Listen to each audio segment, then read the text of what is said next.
មេចាប់ផ្ដើមចូលត្រជាក់ខ្ញុំនឹកដល់អ្នកនៅក្បែរនឹកឃើញដល់ពេលនៅតូចអង្គុយអាំងភ្លើងជុំម៉ែពុកក្រោកដាំទឹកក្តៅឲ្យមេឃលីទឹកត្រជាក់កុំឲ្យរងាពេលនេះកូននៅម្នាក់ឯងនៅស្រុកគេកូនសែងកុំព្រាដុតចំបាំងអង្គុយជុំគ្នារងាដណ្ដប់ក្រមាស្លៀកខោជើងខ្លីដៃជើងកូនសព្រោះតែកូនបាយស្រកាម៉ែតែងដាំបបឲ្យហូបមុនពេលកូនទៅសាលា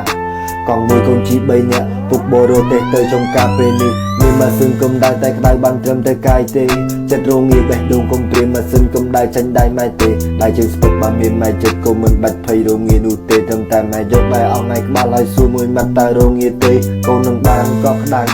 បេះដូងកូនមានដុំបាយពេលនេះគ្មានម៉ែនៅចិត្តកូនខ្វះភាពកក់ក្តៅបានត្រឹមតែរាប់ជំនឿជំនឿមិនចេញអារម្មណ៍ដែលសោកសៅកូននឹងស៊ូដល់ទីបញ្ចប់បទថ្ងៃកូនត្រឡប់ទៅ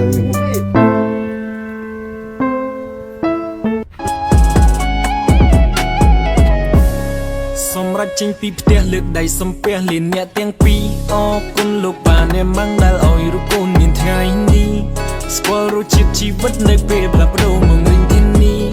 ខំប្រឹងធ្វើការស្វែងរកអាហារដើម្បីជីវិតពេលខ្លាំងរំមួយថ្ងៃស៊ីមួយពេលសិននឹងក្រនជីវិតមួយនេះខ្ញុំធន់ឡើងទៅលន់តើនរណាដែល feel me ពេលខ្ញុំនៅចំណុច0តើនរណាដែលស្មាំងក្បែរពេលឃើញខ្ញុំនៅ alone តើនរណាដែលស្មាំងថែពេលខ្ញុំរបួសបេះដូងតើនរណាដែលយងខ្ញុំពេលខ្ញុំធ្លាក់ក្នុងអណ្ដូងអរគុណសិល្បៈឲ្យខ្ញុំជួបមនុស្សល្អ